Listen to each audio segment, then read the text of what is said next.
If you're looking to spice up your next taco night, you're in the right place.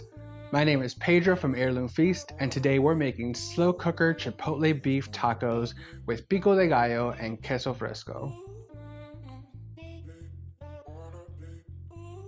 I was born in Chicago to immigrant parents from Mexico, and I was lucky enough to be raised in a very culturally rich Latino neighborhood in Chicago's southwest side.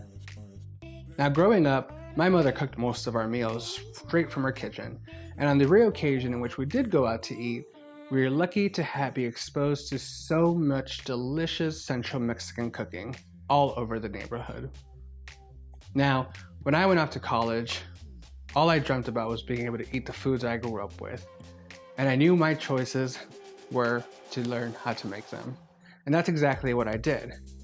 Today, I'm a creative director working and living in Southwest Virginia, and things can get pretty busy. So although I learned many of the recipes I grew up with, I'm also proud of the quick versions I've made that keep up with my lifestyle, just like these slow cooker tacos. Let's get started on the part of this recipe that makes it the perfect go-to weeknight dinner, getting our roast started in the slow cooker. Let's get started with 3 pounds of chuck roast. Much like with any big piece of meat, it's really important to season the outside with a generous portion of salt and pepper because, well, we really can't season the inside.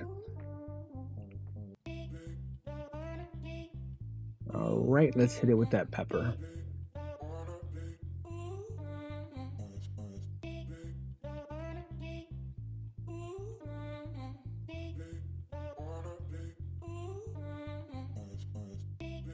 That's looking pretty good.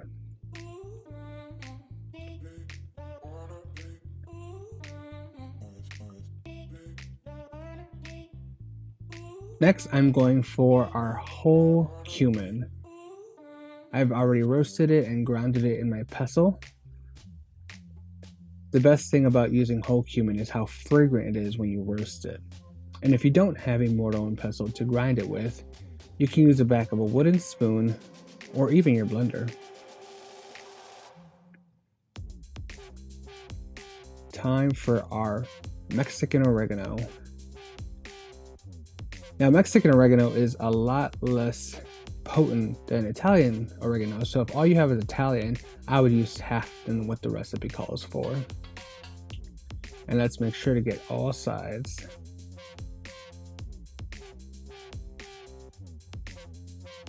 Give it a nice little pat so our spices stay intact.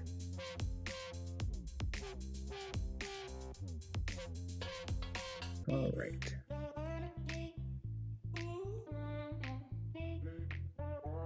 Here I have a 7-ounce can of Chipotle salsa, and we're going to use about half of it to rub on our meat. Get a couple spoonfuls at the top and a couple spoonfuls at the bottom. Don't be afraid to get your hands involved. That's looking good.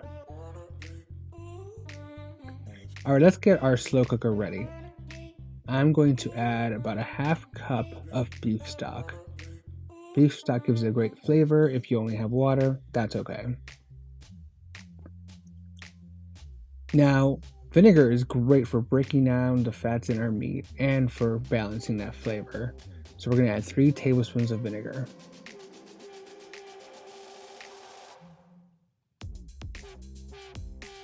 Now it's time to get our meat in. Look at that. Looks great. And we don't want to waste any of our salsa. So if you have any on your plate, get that in there. And don't forget to get the remaining salsa in your can. Here's the rest of it.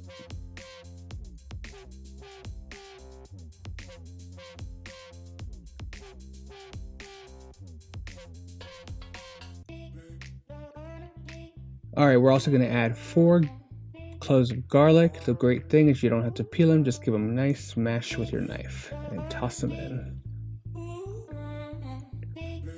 Cut a medium onion in half and toss the wrap right in there as well.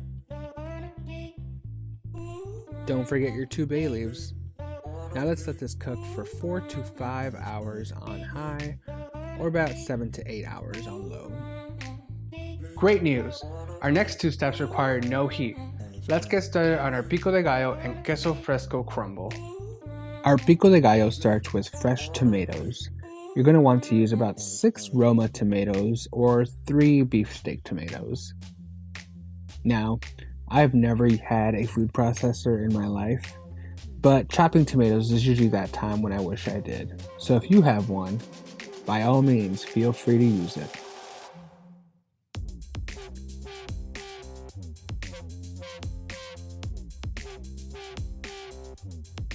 Let me get them the final chop.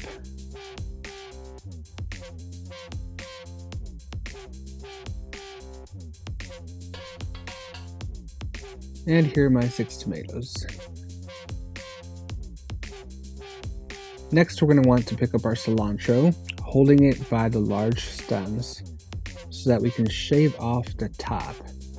Don't forget, it's okay to use the thinner stems at the top as long as you're chopping it finely.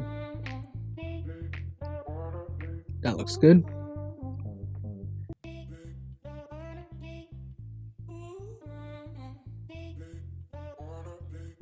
Alright, now let's roll this up into one tight package. Doesn't have to be perfect. That'll do. And then just saw through it with your knife.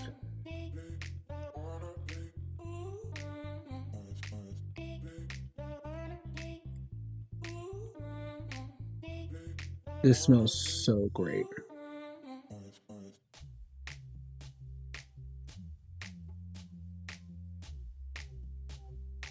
Alright, gonna run my knife through it one more time. Make sure I don't have any big pieces. And this delicious smelling cilantro goes into our bowl with tomatoes.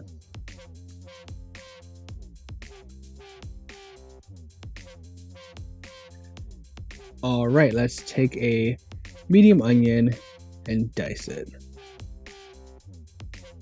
You're going to want to do it about the same size of your tomatoes, but again, does not need to be perfect.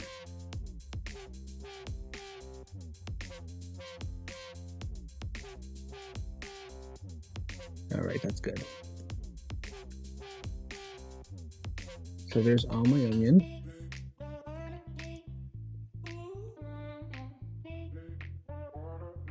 Alright, we just need 1 garlic this time. I'm going to give it a little crush here and just do a rough mince.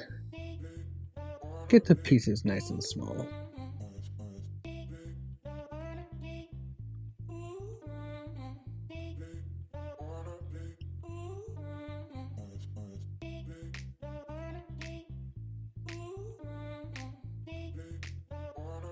This is around the time when all the smells start to come together and it just smells like a fresh garden.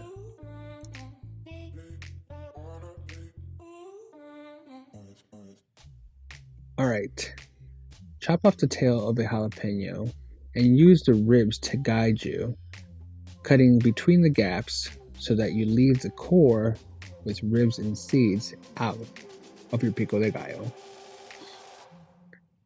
If you're feeling brave, keep them in. Now I'm just gonna dice my jalapeno skins.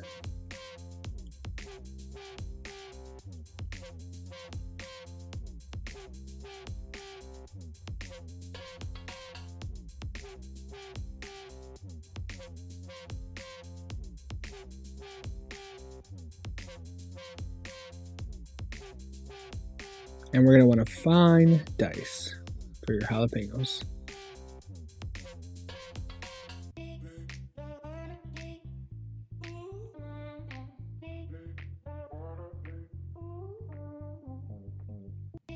That looks good. When it comes to your limes, you're going to want about 4 to 5 ounces. Usually 1 or 2 limes is good, depending how juicy they are. But don't be afraid to have too much lime.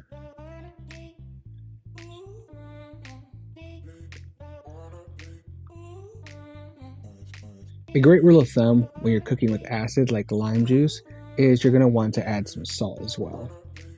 It really balances out the acid.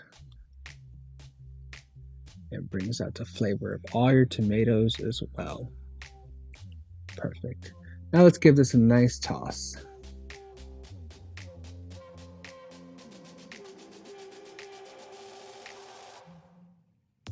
Yep, that's looking good. Look at that.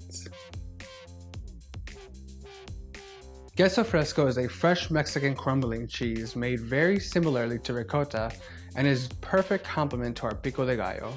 The best part, all we have to do is crumble it. Heat up your corn tortillas on a non-stick skillet or a hot comal. Then lay 3 out on a plate and top them with our delicious beef. Now add a generous helping of our pico de gallo. Don't forget, this is the source of your fruits and vegetables, so pile it on.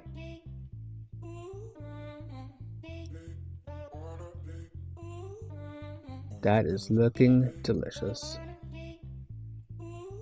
Then finish it off with a sprinkle of queso fresco. Perfection. Don't forget to serve with a slice of lime. And that's all there is to it.